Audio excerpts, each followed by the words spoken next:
A leisurely cup of coffee on a Sunday morning is a rare treat for a priest. Normally, it means that it's Easter Sunday, and we've already celebrated the Divine Liturgy at the midnight service, and we're enjoying a few moments of quiet before heading back to church for the Paschal Vespers at noon. Or maybe a snowstorm has passed through St. Louis and we've canceled the Divine Liturgy out of concern that our parishioners would put themselves in danger trying to get to church on icy roads. On these mornings, the view out of the window is that of beautiful fresh snow, and we know that we'll be back in church the following Sunday. But last Sunday was different. There was not much comfort at all in that cup of coffee. We're not at all certain when we'll be able to celebrate the Divine Liturgy in the church again, because the situation is changing every day. It's a difficult time for all of us, yet already we're taking steps to adjust. Father Micheal and I both fully support Metropolitan Nathaniel's decision to suspend services and in-person parish activities due to the spread of the coronavirus. Please know that His Eminence was very reluctant to make this decision, and that he did so not only for the health of our parishioners, but also to prevent our church from becoming a launching pad for the virus to spread in multiple directions throughout the community at large. Developments over the course of this week have reinforced our belief that this indeed was the proper decision, as difficult as it can be. But we will cope.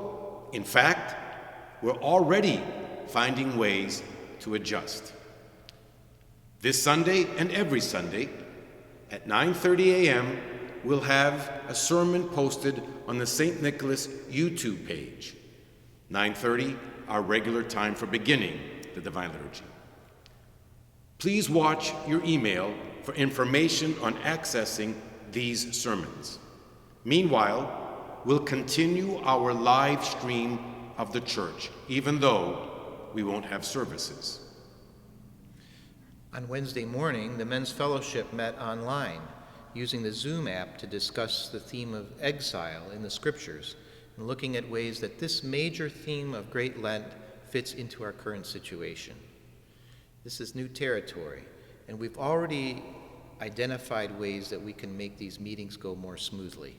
But those present agreed that it was a good way to continue the fellowship, even if it's not nearly as satisfying as being together physically.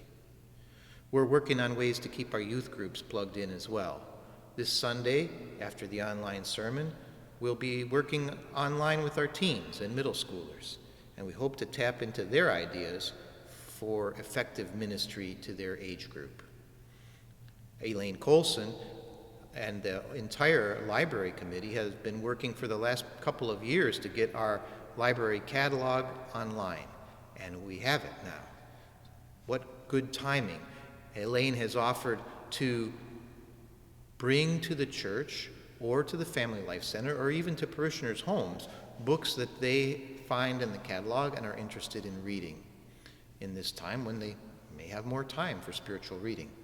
So please look for direction on that on our website, and we thank Elaine for her willingness to make this outreach work. Meanwhile, President Christina is organizing a volunteer effort through which parishioners will run errands for our seniors, those who really should stay at home because they are in the most vulnerable age group for contracting this virus. This could include shopping for groceries, picking up medications, or other needs, and wouldn't require any one-on-one contact, just dropping the items off at the senior's door. Please contact Presbytera Christina or me if you're able to help with this effort, or if you are in need. Teenagers are especially welcome. What better way to avoid boredom at home than by helping a fellow parishioner? Of course, we have a lot of unanswered questions. We don't know how long this situation will last. We don't know what Holy Week will be like, or Pascha for that matter. We don't know what form the festival will take.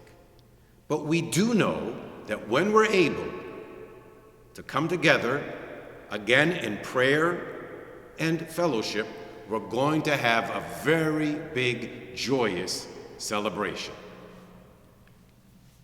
Please be patient with the church as we all adjust to this rapidly changing situation. And please take care of yourselves and one another. We strongly encourage you to make prayer with your family a regular practice, especially in the time of this pandemic, and to check on friends, relatives, and fellow parishioners who may be feeling isolated and lonely in these days. And please continue supporting our parish financially as we find ways to meet the needs of our parishioners. And of course, please call on Father Micheal or me at any time for any need or concern you might have. With God's help, we will most definitely get through this time. May the Lord, my beloved, bless you and keep you always.